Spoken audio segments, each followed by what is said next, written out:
The forecasted 4 inches of rain turned out to be 16 inches of rain. Big difference. The phone call first came out at 4 in the morning. I got a phone call from our dispatch center, and there was already streets that were flooded. By the time I got out of the house, headed towards the east side of the county, there was already enough water on the feeder roads that made it look like rivers. DPS came in through for us and gave us that morning helicopter footage of what was actually happening outside, where we couldn't fly drones because of the rain. So we had DPS helicopters giving us that situational awareness in the field. We conducted over 600 rescues to support the local jurisdictions, and that's on top of whatever locals did on their end, on the amount of rescues, and it could be in the thousands on their end. When you can coordinate 85 agencies, and each agency is bringing you 10 to 15 people, that's a lot of people that came in just to help you, from local, regional, state, and federal agencies, all here by a phone call. One of the number one things that we're proud of here in our region is we had no deaths out of this event. We did have a lot of homes that were impacted, a lot of businesses, a lot of schools that were significantly impacted by this event with millions and millions of dollars in damages. But the number one goal was to protect the citizens within Hidalgo County, and that was accomplished through all the assistance that we got. One of the things that I really admire about the South Texas area is that when a jurisdiction is going to invest on a specific resource or specific equipment, they actually get input from other cities. And that's the Valley way. You know, we see that all the time. We've had disasters come through the Rio Grande Valley before. We've seen disasters come through the state of Texas before. And everybody always pulls together. And I knew that it wasn't going to be any different for us that day. That's the partnership and the relationship that we want to make sure that we sustain at all times. You know, for good times, you know, for planning for exercises, and also during some challenging times when we have a major incident or a disaster. I think of it as I have another 10 to 15 emergency managers to the west. I have 10 to 15 more emergency managers to the east, and all their resources belong to me. So, and they will come in and jump in at any time that we make that phone call. And we're the same way. We're going to be there to support them. Oh, is that?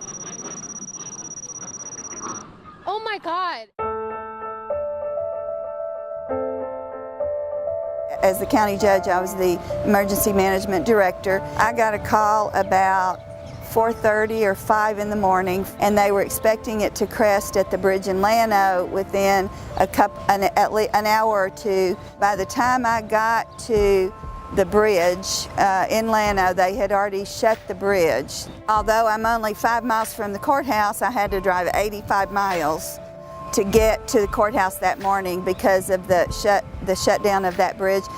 And they had also shut down this bridge. The water was pushing the debris onto this bridge, which eventually caused the collapse of the bridge. The emergency vehicles that pick up people for the hospital have to now go all the way around. The children have to drive all the way into Llano and around to get to school. I've been told by people that they've changed the grocery store they go to, the dentist they go to, and lots of where they get their hair cut, because instead of a 4-mile drive now, it's a 40-mile drive, and they just can't do it. It's those little things that I think we don't realize until something happens that really upset our daily lives. This bridge went down on October 16th, and within 10 days, TxDOT was out here beginning to get their efforts aligned to rebuild this bridge. It is scheduled to be finished in April, which is marvelous and miraculous. Hopefully it'll be finished and traffic will be flowing in another month and a half. This was, if you will, a wake-up call to everyone that there are disasters out there that are much larger than what you anticipate. We had areas in Llano County that were completely isolated and cut off because there was only one way in and one way out of their subdivision. Since then, they've banded together. They've created evacuation plans to help each other in the community. And I hope that Llano County is now going to be able to offer to another county the same level of experience and response to help someone else.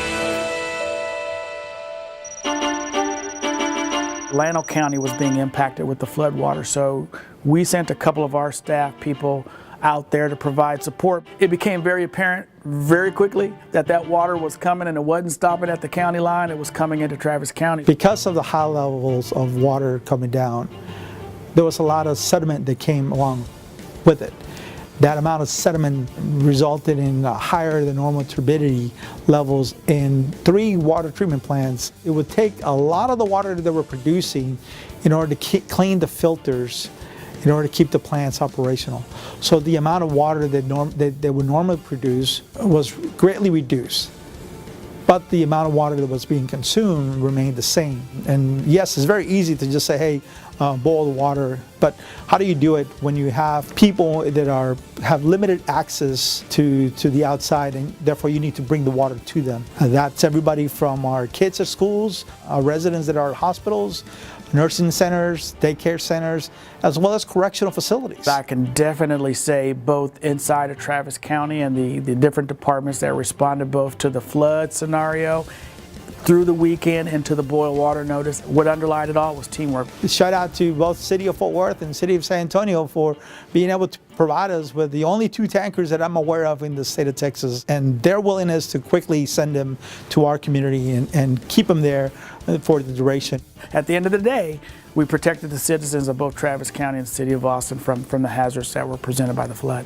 And I've had conversations from other emergency managers that say, oh, I've talked with my people, and there's no possible way that we can ever lose our water systems. Like, I would say there's always a way.